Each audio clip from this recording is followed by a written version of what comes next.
Doctor محمد مشتاق احمد صاحب نے غامدی صاحب کے تصور نظم پر ایک تنقیدی مضمون بعنوان جناب جاوید احمد غامدی کا تصور نظم ایک تنقیدی جائزہ لکھا ہے، جو تحقیقی جریدے ایضاح شمارہ جون 2014 میں شائع ہوا ہے۔ ڈاکٹر مشتاق صاحب کا یہ مضمون تکنیکی خامی کا حامل ہے، اس لیے ان کا مقدمہ اور اس پر مرتب نقد دونوں بے محل ہیں۔ غامدی صاحب کا تصور نظم کئی پہلو رکھتا ہے۔ صورتوں کا باہمی نظم ایک پہلو ہے، اور جملے کی تالیف اور سیاق و سباق کی مدد سے آیت یا حکم کے مدعا کی تعیین ایک دوسرا پہلو۔ اول ذکر علمی اور ادبی لطائف کی نوعیت کی چیز ہے، اس لیے وہاں کبھی قطعیت کا دعویٰ نہیں کیا جاتا، جبکہ آخر ذکر خالصتاً علمی اور لسانیاتی نوعیت کی چیز ہے، جہاں زبان و بیان کے مسلمہ معیارات پر انسانی فہم کی حد میں قطعیت کا دعویٰ کیا جاتا ہے۔ ڈاکٹر صاحب نے غامدی صاحب کے نظم قرآن کا پہلا پہلو لیا اور تعویل واحد کی قطعیت کے موقف پر نقد وارد کر دیا، جو کہ درست نہیں۔ غامدی صاحب کی کتاب میزان سے جو اقتباس انہوں نے شروع میں نقل کیا، وہ دو مختلف عبارتیں ہیں جنہیں یکجا پیش کر دیا گیا ہے۔ ایک عبارت یہ کہتی ہے کہ نظم قرآن سے تعویل واحد کا حصول ممکن ہے، اور دوسری یہ بتاتی ہے کہ نظم قرآن ہی کی وجہ سے قرآن صورتوں کی صورت میں ہے، نہ کہ متفرق اقوال کی شکل میں۔ اس کے علاوہ ان سے کوئی ایسا مطلب نہیں نکلتا جو ان کے مقدمے کی تائید کرتا ہو۔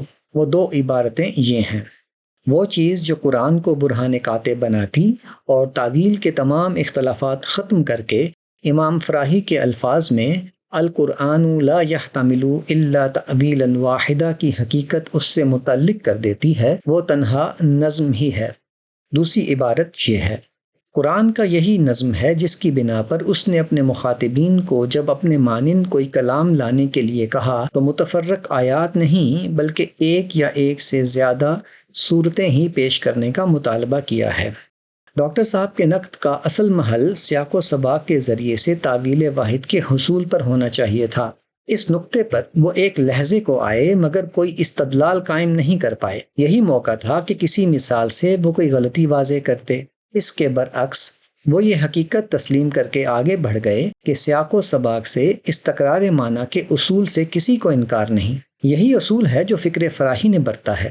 اس میدان میں فکر فراہی کا کنٹریبیوشن یہ ہے کہ اس نے اسے ایک سائنس بنا کر پیش کر دیا ہے، اور اس پر زور دیا ہے کہ کسی آیت یا حکم کے بیک وقت ایک سے زائد مفاہیم مراد نہیں لیے جا سکتے، ایک ہی مفہوم کی ترجیح قائم کرنا لازم ہے۔ تعیین معنی کی اس سائنس کے باوجود اس امکان کا خاتمہ نہیں ہوتا کہ اختلاف فہم ہو سکتا ہے، مگر اصول تفہیم کا اشتراک بہرحال رفع نزاع میں معاون ہوتا اور قاری کے لیے اس کی روشنی میں ایک وجہ ترجیح قائم کرنا سہل بنا دیتا ہے۔ اس موقع پر ڈاکٹر صاحب نے غامدی صاحب کی کتاب میزان سے جو اقتباس نقل کیا ہے وہ غیر متعلق ہے، یہ صورتوں کے نظم سے متعلق ہے، اور ضمناً مذکور ہے کہ صورتوں کے اندرونی نظم سے تعیین مدعا میں رہنمائی ملتی ہے۔ میزان کا وہ اقتباس یہ ہے: یہ قرآن کی ترتیب ہے، اسے اگر تدبر کی نگاہ سے دیکھیے تو صورتوں کے پس منظر اور زمانہ نزول کو سمجھنے اور قرآن کے مخاطبین بلکہ بحیثیت مجموعی صورتوں کے موضوع اور مدعا کی تعیین میں بھی جو رہنمائی اس سے قرآن کے طالب علم کو حاصل ہوتی ہے، وہ قرآن سے باہر کسی دوسرے ذریعے سے ہرگز حاصل نہیں ہو سکتی۔ یہاں تعیین مدعا میں رہنمائی کی بات کی گئی ہے، نہ کہ قطعیت سے تعیین معنی کے حصول کی۔ تعیین معنی کی قطعیت کا تعلق لفظ کے معنی، جملے کی تالیف اور سیاق و سباق سے ہوتا ہے، جس کی طرف صورتوں کا نظم بھی رہنمائی فراہم کرتا ہے۔ سیاق و سباق سے متعلق ڈاکٹر صاحب نے سوال اٹھایا ہے کہ اس سے کیا مراد ہے اور اس کی وسعت کہاں تک ہے۔ یہ اگر ان پر واضح نہیں تھا تو نقد سے پہلے اسے سمجھ لینا ضروری تھا۔ سیاق و سباق سے مراد وہی معروف مفہوم ہے کہ کسی کلام میں زیر غور مقام کے آگے اور پیچھے کے مضمون کو تعیین معنی میں مد نظر رکھا جائے گا۔ قرآن مجید میں سیاق و سباق کبھی خود آیت ہی میں موجود ہوتا ہے اور کبھی متصل آیات میں پھیلا ہوتا ہے۔ یہ عملی نوعیت کی چیز ہے۔ ہر مربوط کلام اسی تناظر کے ساتھ پڑھا اور سمجھا جاتا ہے۔ رہی اس کی وسعت تو فکر فراہی نے اسے مبرہن کر کے پیش کر دیا ہے۔ یہ لفظ کے معنی کی تعیین سے لے کر صورتوں کے مرکزی مضمون کی نشاندہی، صورتوں کے باہمی ربط اور ان کی گروپنگ کی صورت میں سامنے آئی ہے۔ ڈاکٹر صاحب کا نتیجہ کہ غامدی صاحب کے اصول تفسیر سے قرآن مجید کے بیشتر احکام اپنے اولین مخاطبین تک محدود ہو کر رہ جاتے ہیں اور گنتی کے چند احکام ہی عمومی قرار پاتے ہیں، ان کے مقدمے کی تکنیکی خامی کے باوجود بھی وارد نہیں ہوتا اور امر واقع کے بھی خلاف ہے۔ یہ بحث تعیین خطاب کی احکام کی تخصیص میں مؤثر ہونے کی بحث ہے، جو ڈاکٹر صاحب نے کی ہی نہیں۔ تاہم غامدی صاحب کے ہاں ایسا کوئی اصول نہیں کہ تعیین خطاب تخصیص حکم کے لیے لازماً مؤثر ہوتا ہے۔ البتہ تخصیص کے لیے یہ ایک قرینہ فراہم کرتا ہے، مگر حکم کی تعمیم و تخصیص اس کی علت کی تعمیمی اور تخصیصی نوعیت پر منحصر ہے۔ نیز غامدی صاحب کے ہاں ڈاکٹر صاحب کے زوم کے برعکس گنتی کے چند احکام ہیں جو مخصوص قرار پاتے ہیں، جبکہ باقی تمام شریعت عمومیت کی حامل ہے۔ گنتی کی یہ چند احکام گنوائے جا سکتے ہیں جو درج ذیل ہیں۔ نمبر 1، انکار اسلام کی پاداش میں رسول کی مخاطب قوم سے قتال ان کے لیے خدا کی طرف سے سزا کا اعلان تھا جو رسول کے اتمام حجت کے بعد کیا گیا تھا۔ عام مسلمانوں کو اس کا حق نہیں کہ کسی قوم کے انکار اسلام پر ان کے خلاف یہ اقدام کریں۔ البتہ ظلم و عدوان کے خلاف جہاد عمومی فریضہ ہے۔ نمبر 2، رسول اللہ صلی اللہ علیہ وسلم کے اتمام حجت کے بعد کفار سے تعلقات اور معاہدات کا خاتمہ کر دیا گیا تھا۔ مسلمانوں کے لیے کفار اور اہل کتاب سے دوستی کی ممانعت بائیکاٹ کے اسی خاص پس منظر سے متعلق تھی۔